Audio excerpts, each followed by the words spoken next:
Hey guys, so we are set for chapter 2, but let's just do a quick little recap of chapter 1 from the other day. So it was told from chapter 1 was told from Pax's perspective, the fox. And it was about the car ride to the woods where Peter's father made him leave Pax there. Remember, he took that little plastic little military soldier guy that he used to play with Pax with. He used to throw it, Pax used to go retrieve it, and then he used to sit there and wait for Peter to come. And so he did that, but this time around, Peter and his father got in a car and left him there. And that was the end of the chapter. Pax was waiting, looking, and kind of confused by what had happened. Which brings us to chapter 2. Chapter 2 is a long chapter. We'll stop from time to time to discuss, but I want to dive right into it because it is a bit lengthy. In chapter 2, and of course this is from Peter's perspective now. So there were lots of them. Peter heard how stupid it sounded, but he couldn't help repeating it. Lots. He plowed his fingers through the heap of plastic soldiers in the battered cookie tin, identical except for their poses. Standing, kneeling, and prone, all with rifles pressed hard to their olive green cheeks. I always thought he just had the one. No, I was always stepping on them. He must have had hundreds, a whole army of them. The grandfather laughed at his own accidental joke, but Peter didn't. He turned his head and looked intently out the window, as if he had just caught sight of something in the darkening backyard. He raised a hand to draw his knuckles up his jawline, exactly the way his father rasped his beard stubble, and wiped surreptitiously at the tears that had brimmed. What kind of a baby cried about something like this? And why was he crying at all anyway? He was 12, and he hadn't cried for years, not even when he fractured his thumb, barehanding Josh Heron's pop fly. That had hurt a lot, but he only cursed through the pain, waiting with the coach for x-rays. Man up. But today, twice. Peter lifted a soldier from the tin and drifted back to the day he'd found one just like it in its father's desk. What's this? He asked, holding it up. Peter's father had reached over and taken it, his face softening.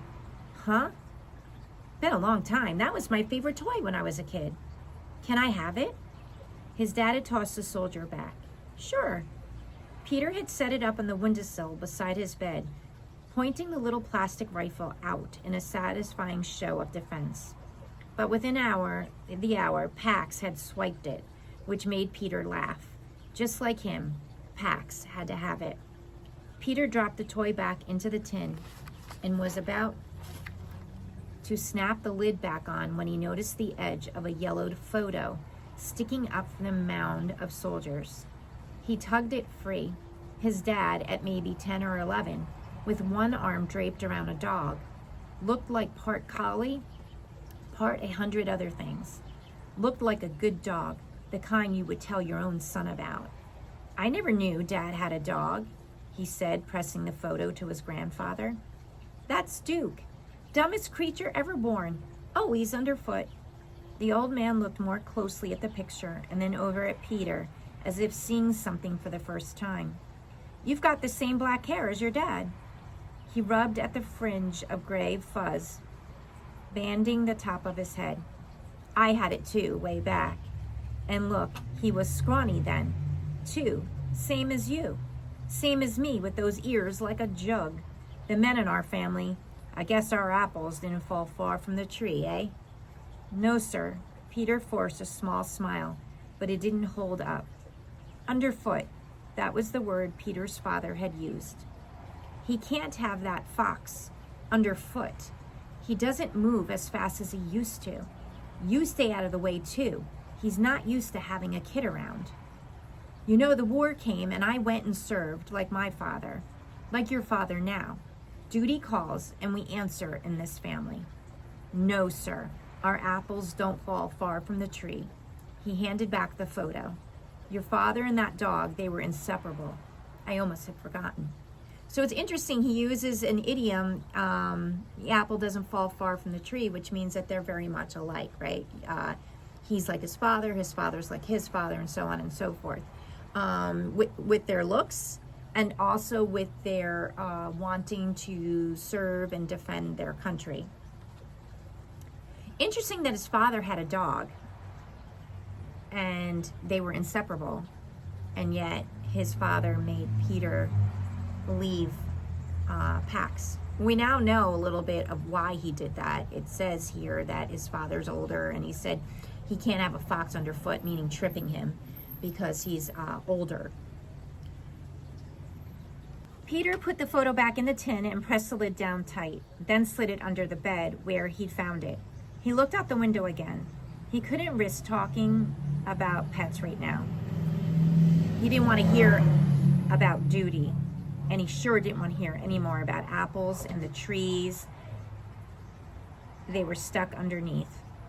"What time does school start here?" he asked, not turning around. 8. They said to show up early. Introduce yourself to the homeroom teacher. Mrs. Mirez or Ramirez, something. I've got you some supplies. The old man nodded over to a spiral notebook, a beat-up thermos, and a bunch of stubby pencils bundled together with a thick rubber band. Peter walked over the desk and put everything into his backpack. Thanks. Bus or walk? Walk.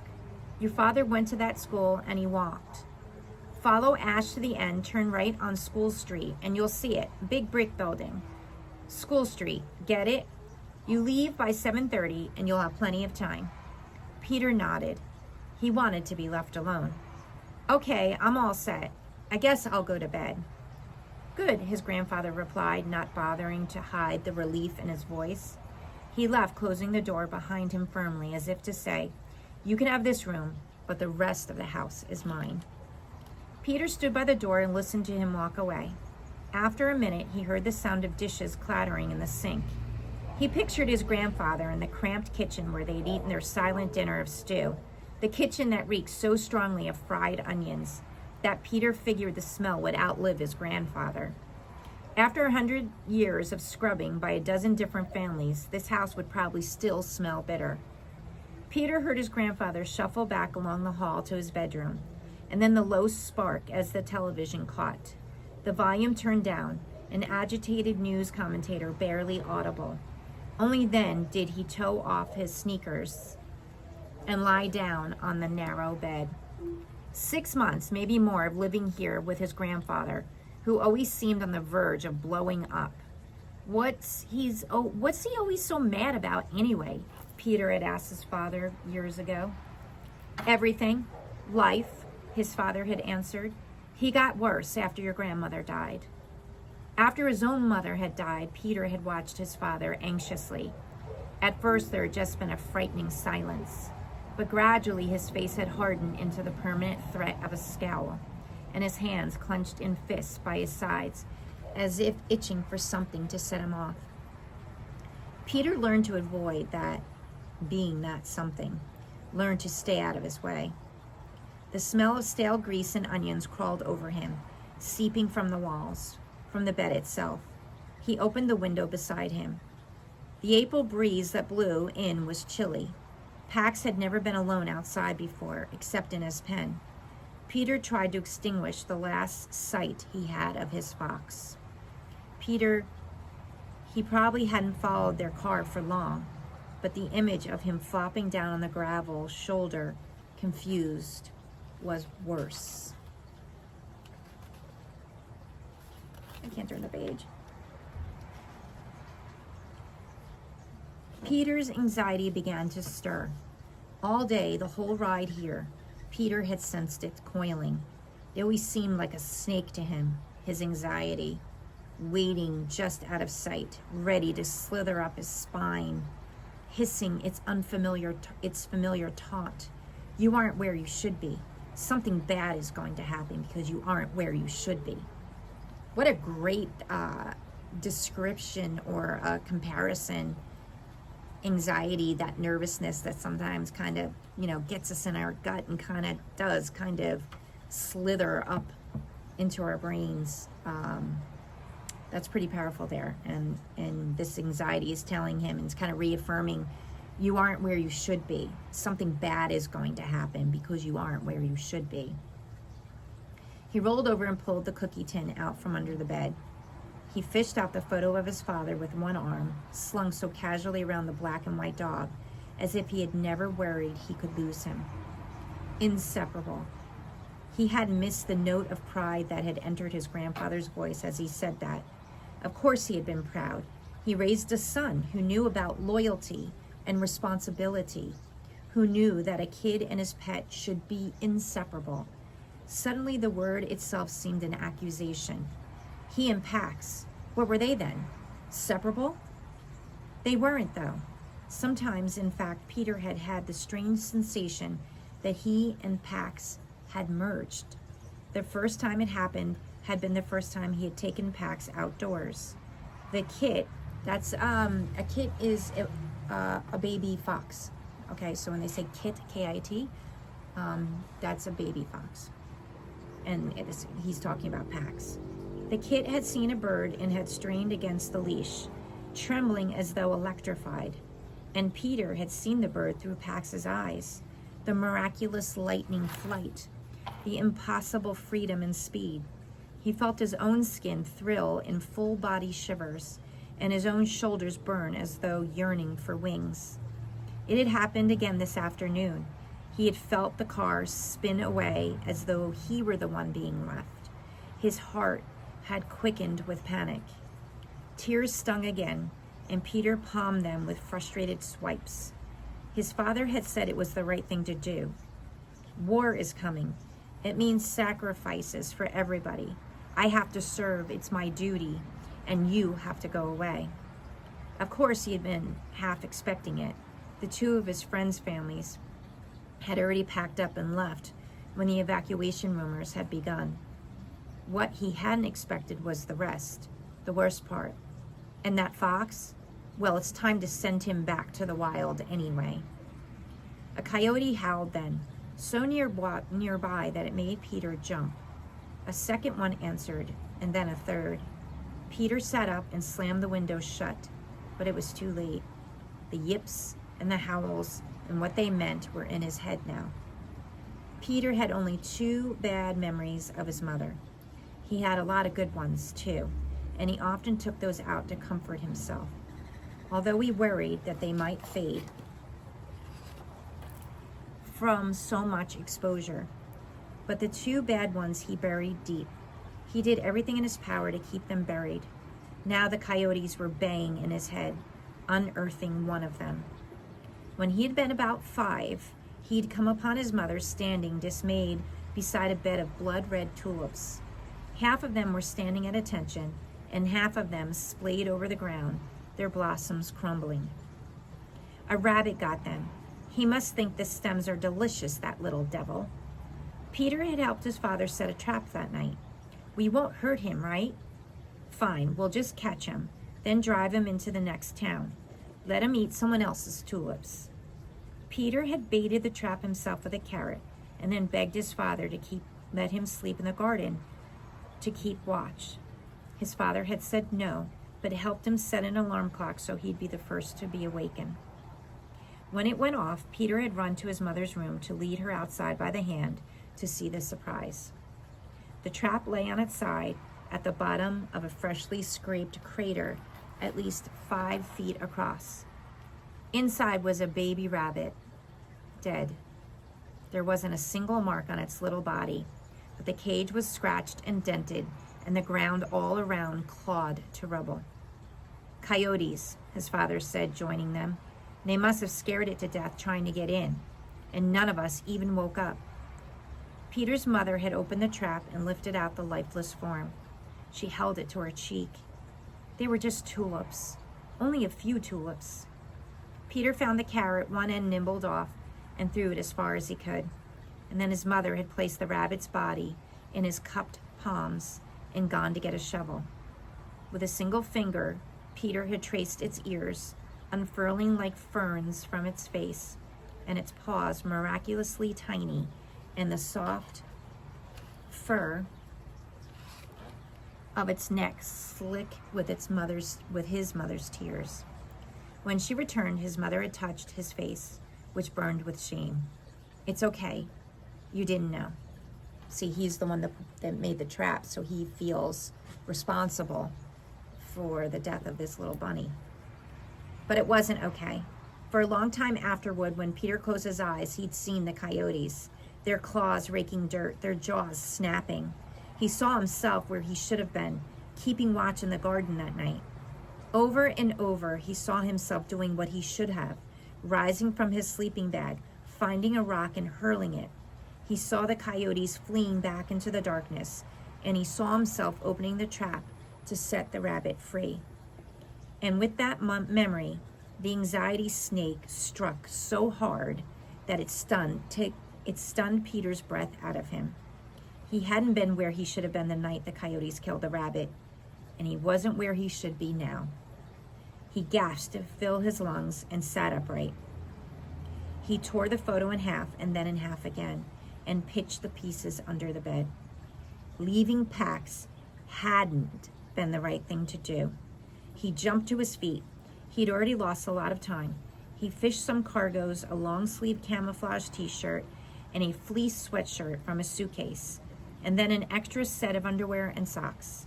He stuffed everything into his backpack, except the sweatshirt, which he tied around his waist, jackknife in his jeans pocket, wallet. He debated for a minute between his hiking boots and sneakers and decided on the boots, although he didn't put them on. So now you must know what he's doing, right? He's gonna go get Pax, because he just said it wasn't the right thing to do. Now he's filling his backpack. He's making sure he puts his hiking boots on. He looked around the room, hoping to find a flashlight or anything resembling camping equipment. The room had been his father's when he had been a boy, but aside from a few books on a shelf, it was clear his grandfather had cleaned all his things out. The cookie tin had seemed to surprise him, an oversight. Peter bumped his fingers over the spine of the books. An atlas. He pulled it down, amazed at his luck, and flipped through it until he came to the map that showed the route he and his father had traveled. So an atlas is a book of maps. It's what we used to use before GPS. "You'll all be 300 miles away." His father had tried to bridge the silence of the drive a couple of times. "I get a day off, I'll come." Peter had known that it would never happen. They didn't give days off in a war. Besides, it wasn't his father he was already missing. And then he saw something he hadn't realized. The highway snaked around a large range of foothills. If he cut straight across those instead of following the highway, he could have a lot of time, he could save a lot of time, plus reduce the risk of being caught. He started to rip out the page and then realized he couldn't leave his grandfather such an obvious clue. Instead, he studied the map for a long moment, and then he replaced the atlas on the shelf. 300 miles. It looked like he could shave off 100 of them by taking the shortcut, so say around 200. If he could walk at least 30 miles a day, he could make it in a week or less. So, he's got a long distance to travel to try to get back to Pax. They left Pax at the head of the access road that led to the ruins of an old mill. Peter had insisted on this road because hardly anyone ever used it. Pax didn't know about traffic, and because there were woods and fields all around, he'd go back and find Pax there waiting in 7 days. He wouldn't let himself think about what might happen to a tame fox in those 7 days. I was thinking about that too. Like, Pax didn't grow up out in the wild and in the wilderness, in the woods. He was a pet. And so now he's left to kind of fend for himself and be a wild animal. So that makes me worry for Pax. What about you? He'd be hungry for sure and probably scared, but he'd be okay. Peter would take him home. They would stay there. Just let someone try to make him leave this time. That was the right thing to do. He and Pax, inseparable. He glanced around the room again, resisting the urge to just run. He couldn't afford to miss anything. The bed. He pulled the blanket off, rumpled the sheets, and punched the pillow until it looked slept on. From his suitcase, he took out the picture of his mother he kept on his bureau, the one taken at her last birthday, holding up the kite that Peter had made for her, and smiling as if she had never had a better present in her life, and slid it into his backpack. Next, he pulled out the things of hers that he kept hidden in the bottom drawer at home. Her gardening gloves, still smudged with the last soil she had ever lifted. A box of her favorite tea, which had long ago lost its peppermint scent. The thick candy cane striped knee socks she wore in winter. He touched them all, wishing he could take everything back home where it belonged, and then chose the smallest of the items, a gold bracelet with an enameled phoenix charm she'd worn every day, and tucked it into the middle of his backpack with a photo. Peter surveyed the room at last, he and his baseball and glove, and then crossed the bureau and stuffed them into the backpack. He eyed. See, that didn't make sense. I knew I read it wrong. Good self-monitoring there. He eyed his baseball and glove and then crossed to the bureau and stuffed them into the backpack. They didn't weigh much, and he'd want them when he was back home. Besides, he just felt better when he had them. Then he eased the door open and crept to the kitchen. He set the backpack on the oak table, and in the dim light from above the stove, he began to pack supplies. A box of raisins, a sleeve of crackers, a half-empty jar of peanut butter. Pax would come out of hiding spot for peanut butter. From the refrigerator, he took a bunch of string cheese sticks and 2 oranges. He filled the thermos with water and then hunted through drawers until he found matches, which he wrapped in tin foil. Smart. You know why he's wrapping in tin foil? To keep them from getting wet. Under the sink, he scored 2 lucky finds, a roll of duct tape and a box of heavy-duty garbage bags. A tarp would have been better, but he took 2 bags with gratitude and zipped the pack. Finally, he took out a sheet of paper from the pad beside the phone and began a note. Dear Grandfather. Peter looked at the words for a minute as if they were a foreign language, and then crumpled the paper up and started a new note. I left early, wanted to get a good start on school. See you tonight. He stared at the page for a while, too, wondering if it sounded as guilty as it felt. At last he added, thanks for everything, Peter. Placed the note under the salt shaker and slipped out. On the brick walk, he shrugged on his sweatshirt and crouched to lace his boots. He straightened up and shouldered his backpack, and then he took a moment to look around. The house behind him looked smaller than it had when he arrived, as if it were already receding into the past. Across the street, clouds scuttled along the horizon, and a half moon suddenly emerged, brightening the road ahead. And that is the end of chapter 2. So Peter realizes that the right thing to do was not to leave Pax. So he's kind of packed up, and his plan is to go retrieve Pax and then go live in his house. Just him and Pax. And he's about 200 miles away, so he's figuring it's going to take him a week to get to Pax. And then you have to wonder, there's all kinds of questions, right? Like when his grandfather really realizes that he didn't go to school, how's that going to play out? And traveling in the woods with an impending war, that's a whole other problem as well. So stay tuned. We'll see what happens in chapter 3. Have a great night. Bye.